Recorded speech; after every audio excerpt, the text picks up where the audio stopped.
di sini akan membahas tentang tren yang ada di Indonesia pada saat ini adalah hashtag kabur aja dulu. Nah, mungkin kita sudah tidak asing lagi ya dengan hashtag kabur aja dulu bagi Gen Z apalagi terutama yang ikut membumingkan sebenarnya apa sih kabur aja dulu itu. Nah, jadi hal seperti ini kira-kira di sudut pandang kakak-kakak ini gimana ya? Mungkin kita bisa tanya-tanya dulu ke Kak Alvira. Menurut saya dari sisi positifnya tuh bagus ya, soalnya tuh lebih baik tuh kita mencari ilmu jangan di tempat lahir kita juga, tapi kita harus mencari wawasan luar, yaitu mungkin keluar negeri, keluar kota, di mana-mana itu lebih baik juga.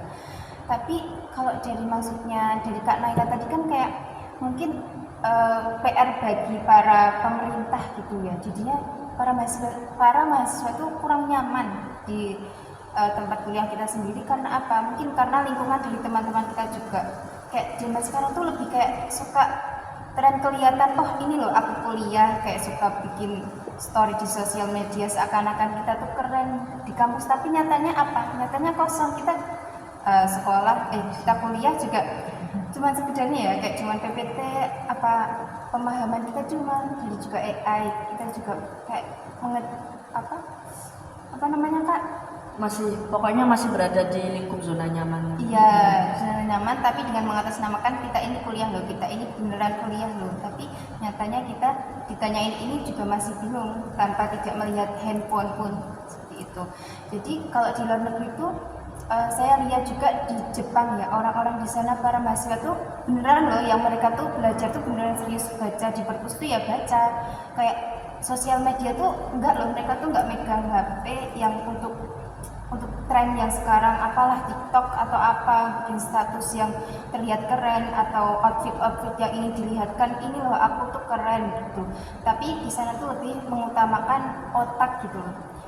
Mereka tuh hobi membaca seperti itu. Di setiap harinya juga sering membaca, lingkungannya juga membaca, otomatis kan lingkungannya positif, ke bawah positif ya. Mungkin jadi teman-teman yang di Indonesia juga tertarik, juga suka kan di luar negeri, bisa suasana baru, teman baru, juga hal positif bisa menularan tuh apa sih? Ketularan? Ya, ikut menularkan bawa arus positif itu. Mungkin itu sih kalau positifnya. Tapi kan di negara Indonesia sendiri juga banyak sih mahasiswa yang literasinya juga oke. Walaupun ya sekarang agak menurun sih dari itu juga. Kalau menurut Kak Novi nih kira-kira gimana? Jadi di Indonesia juga banyak kampus-kampus yang tidak kalah baik dari kampus-kampus di luar sana ya. Contohnya itu kampus mana Kak? Salah satunya itu ada Universitas Gadjah Mada, ada Universitas Indonesia, terus ITB dan lain sebagainya, itu masih banyak, dan itu juga termasuk dalam kampus terbaik di dunia, yang salah satunya itu UGM termasuk dalam peringkat ke 200-an sekian gitu. Jadi di kampus di Indonesia juga Gak kalah saing gitu, menghasilkan mahasiswa yang berprestasi. Contohnya aja itu di acara yang ruang guru itu COC itu banyak dari kampus-kampus di Indonesia ya kan, UI, ITB, itu banyak yang berprestasi di bidangnya masing-masing. Berarti ada di Indonesia tuh sebenarnya banyak sekali loh mahasiswa premium, bisa dikatakan mahasiswa premium ya, karena mungkin salah satu faktor kenapa atau salah satu sisi negatifnya dari Indonesia itu sendiri adalah minim literasi. Jadi kita akan beralih ke TKI, tenaga kerja Indonesia. Banyak banget sekarang kan pengen kerja di luar negeri, misalnya Jepang, Malaysia, Singapura, atau di tempat-tempat negara lain juga, terutama Timur Tengah juga kan juga sangat menggiurkan kan dari segi gajinya itu. Sudah tercatat pada tahun 2023 itu tercatat 273.964 orang TKI, yang sebelumnya itu sebagian besar 200.802 orang berada di tahun sebelumnya. Jadi berarti ini kan semakin tahun semakin meningkat kan jumlah tenaga kerja Indonesia yang berada di luar negeri ini. Kira-kira kenapa sih mereka itu pada mau kerja di luar negeri, atau emang sebenarnya di negara Indonesia itu apakah kurangnya lapangan kerja atau minimnya UMR yang berada tersebar di seluruh Indonesia juga, atau kurang pemerataan ketenaga kerjaan di Indonesia juga. Apalagi kan kadang di Indonesia itu terkenal dengan upah gaji murah. Iya. Tidak Kita sesuai dengan tenaga kita ya. iya, apalagi sebenarnya kita juga di luar negeri itu banyak loh dari negara Indonesia, TKI itu sendiri memiliki gaji yang rendah. Menurut negara-negara mereka itu kan gaji rendah ya, tapi ketika berada di Indonesia itu gajinya gede banget gitu. Jadi itu mungkin jadi salah satu faktor kenapa masyarakat Indonesia terutama anak-anak muda ini mau kabur aja dulu ke negara-negara lain gitu. Mungkin Mbak Anissa bisa menambahkan. Apa ya, faktor-faktor internal. Iya, kayak sih apa sih nih bahas gaji ya gitu kan aku kan petani kan Langsung ke Indonesia wae. Orang ini sama petani Indonesia sama Jepang, contohnya aja Jepang. petani sayuran ya tinggi ya Wis, balen. bisa sama Iso aku iso. tapi bahasa Indonesia kan langsung di sana Contoh apa langsung. contoh langsungnya itu petani di Indonesia itu umumnya itu memiliki gaji yang cukup rendah, cuma bisa untuk sebulan atau beberapa gitu. Ya banyak sekali ya Kak, petani beras, Iya, petani. itu gajinya nggak sepadan sama Tenaga kita. kita. Sedangkan kalau di luar negeri itu kan petani itu orang kaya loh kalau di luar Kalau di negeri. luar negeri. Kalau di kita kan mungkin ya di tempat saya sendiri itu namanya derep itu kayak apa sih? Burung. Iya, yang padi-padi itu tuh mereka kebanyakan orang-orang lansia, malah anak muda itu malu loh. Iya.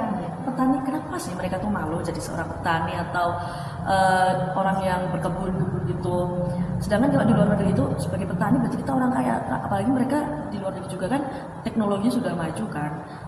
Di Jepang aja misalnya seperti yang dikatakan tadi, di Jepang itu banyak loh penduduk WNI itu tenaga kerja juga itu berasal dari Indonesia itu banyak sekali yang kayak hanya petik buah aja atau apa aja itu gajinya tuh juga udah gede. Sebenarnya kalau misalnya dikorelasikan di dalam negara Indonesia sendiri juga kan bagus ya sebenarnya. Kenapa kita malah kerja di luar? Kenapa tidak memajukan petani-petani yang ada di Indonesia dahulu kayak mencari segala teknologi atau apapun itu. Kayak itu sebagai WNI juga itu kayak merasa ayolah, kenapa kalian terlalu terfokuskan untuk bekerja di luar negeri? Ya, kita tahu kalau gajinya itu lumayan. Ya. Tapi kenapa nggak nyobain di negara kita aja dulu gitu? Mungkin ada masukan-masukan. Mungkin ada masalah ini loh Kak, kayak di Indonesia tuh melihat dari look kayak harus berparas, cantik, menarik seperti itu kan bikin jadi kita males ya. Kok dia ngeremehin aku sih, padahal aku tuh punya skill yang bagus loh di kayak di bagian keuangan, tapi biasanya di keuangan tuh harus tampil kita menarik di depan orang gitu kan, harus gitu kan. Jadi tuh kayak ya sudah, coba aku carilah pekerjaan di luar negeri dan di sana terima, jadi kayak merasa dihargai. Oke lah, kita kan otomatis mencari pekerjaan yang dimana kita dihargai, bukan hanya cuma dimanfaatkan saja kan. Contohnya kalau di Indonesia kan di pikiran negatif saya kalau di Indonesia, contohnya aja kayak petani ya. Padahal banyak petani di Indonesia tuh kayak orang tua kita tuh punya tanah loh, padahal punya tanah sendiri, tapi penghasilannya kok kurang. Terus kan otomatis muter ya untuk kehidupan, untuk benih-benih lagi, itu kayak kurang banget loh Kak. Mungkin PR juga sih pemerintah yang kurang, banyak korupsi juga kan nanti bisa berakibat fatal di rakyat-rakyat bawah juga. Jadi membuat kita kurang efektif, kurang senangnya juga mungkin di situ juga sih kalau di Indonesia. Ini juga berarti kan ada sangkut pautnya dengan mahasiswa gak sih? Karena ketika dari sumber daya manusianya terjadi olah secara maksimal, kita mungkin sebagai mahasiswa juga harus mengolah otak kita, bagaimana sih kita bisa menghasilkan produk-produk atau setelah keluar kampus ini mengeluarkan lowongan kerja bagi orang-orang pengangguran. Apalagi sekarang juga tingkat pengangguran yang di Indonesia itu kan banyak sekali ya. Iya. Ini juga kan lulusan S1 gitu kok susah, kok malah mereka juga kayak yang jualan es teh, jualan gorengan gitu kan, kayak nggak bisa dipandang gitu loh. Oh, iya. Kayak di Ada juga mata ya. Gimana Kak? Bu Haji? ini ada juga salah satu faktornya itu karena kan biasanya kalau dalam ini persyaratan pekerja Ya. itu ada tenaga ahli gitu ya. Ada apa namanya ini skillnya kita. Nah sekarang itu tidak apa ya, lebih ke Pengalaman kerja. enggak orang dalam itu. Oh iya. Benar sekali. Jadi kalau kita punya akses orang dalam itu lebih mudah, Mudah. kita diterima dalam satu perusahaan. Kalau hanya mengandalkan skill itu sangat apa namanya, Sangat minim ya. Iya. Lebih diutamakan kalau orang dalam itu kayak seperti keluarganya sendiri. Saya masukkan lagi yang itu. rekan kerja saya gitu. Nah salah satunya itu faktor orang dalam juga. Berarti privilege itu sangat berpengaruh sekali ya. Iya. Dan value kita dalam sebagai mahasiswa, kan kita kan mahasiswa, maksudnya kita dalam lingkungan pesantren juga kan, kita tuh bagaimana sih harus meningkatkan skill dan juga value kita, dan juga kita untuk mencari personal branding agar kayak apa ya, personal branding aja kadang kurang ya. Pokoknya privilege, kita harus bagaimana cara kita mau nggak mau mencari kenalan orang banyak agar bisa mencari orang dalam itu juga ya. Itu sebenarnya nggak mudah sih untuk gimana sih kita membuka lowongan kerja untuk orang-orang juga, karena kita negara Indonesia itu sebagai negara konsumtif, bukan sebagai pemproduksi barang-barang, juga masih banyak yang diimpor. Kita sebagai anak muda itu harus lebih kayak double job sih, kerja ekstra. Bagaimana kita untuk menstabilkan ketenaga kerjaan, ikut serta dalam ikut berpartisipasi dalam pemerataan pekerjaan, untuk lowongan kerja, dan juga kalau bisa kita kata Raffi Ahmad itu ketika kita berada di luar negeri itu kita sanggup buat bersharing kepada masyarakat yang ada di Indonesia. Jadi kita bisa memajukan negara Indonesia juga gitu. Tidak hanya kabur aja dulu, kita kabur pulang-pulang jadi bos gitu kan. Lumayan ya. Mungkin dari sini aja kita sharing-sharing sedikit dahulu, bisa dilanjut kapan-kapan atau mungkin di kelas atau mungkin di next video. Terima kasih teman-teman yang sudah mau melihat. Terima kasih. Assalamualaikum warahmatullahi wabarakatuh.